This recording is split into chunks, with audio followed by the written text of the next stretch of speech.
say this other than just to say it. Without you, we can't win this war.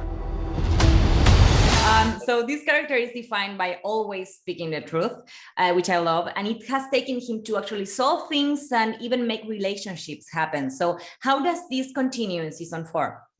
I think it happens even more so than it's happened before. I think that is very much the development of Murray, and that how he's developed from season 2 to season 3.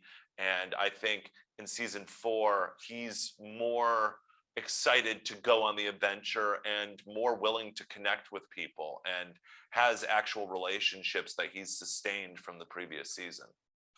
Right. And I was going to ask you about that, because now, I mean, we always see in every season they divide into groups. And in this time, your group is like you're with Joyce, you have this adventure with Winona. So I want to know about this duo. What can you tell me about it? It's like, it's just a dream come true that I get to be in like an action, like 1980 action movie comedy duo with Winona Ryder. It just is really, really fun. And, she is just she doesn't get credit enough for how funny she is. And so the fact that they go on the adventure that they go on this season, it was just amazing. It was really like one of the best times of my life getting to do this with her.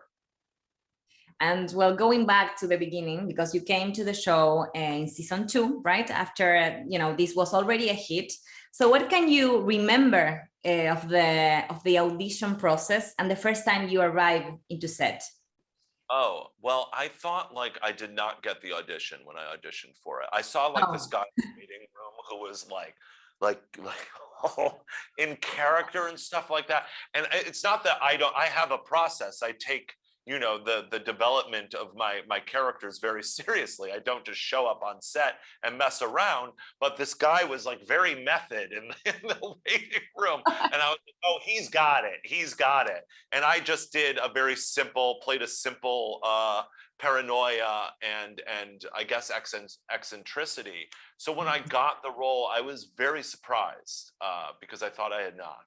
And I was overjoyed because I was such a fan of the first season. I watched it in like a day. I immediately called my agent and I was like, oh my God, I know this is probably not going to happen, but can you get me on this show? Can you help get me on this show? And then showing up on set, it was just amazing. The Duffers are, some of the most brilliant people I've ever worked with, but also the nicest. And we immediately clicked. We saw him functioning in this in some sort of way, in the way that like Richard Dreyfuss functions in Jaws. His character functions in Jaws. So yeah, it was amazing. It was immediately fun.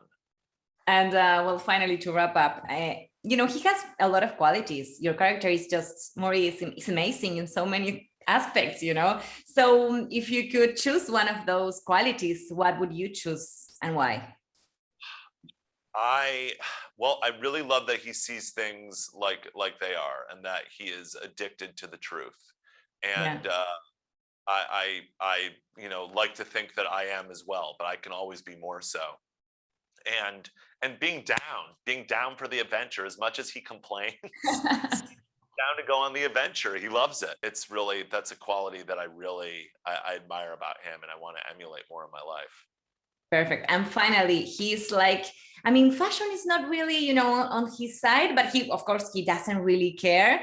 And I love, the whole look behind his character and what the message is behind it. So if you could remember one look in particular that you were like, yeah, I love this. I could wear this on my house every day. Oh my God. Well, the jean shorts from season 3, by Daisy Dukes, I kept those. I have those. I wear them often.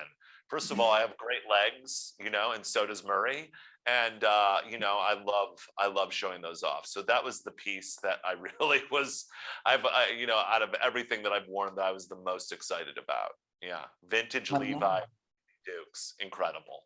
Of course, if you're proud of your legs, you need to show them. I agree completely. Absolutely. Especially we, us straight cis males, we need to promote fluidity and, you know, and showing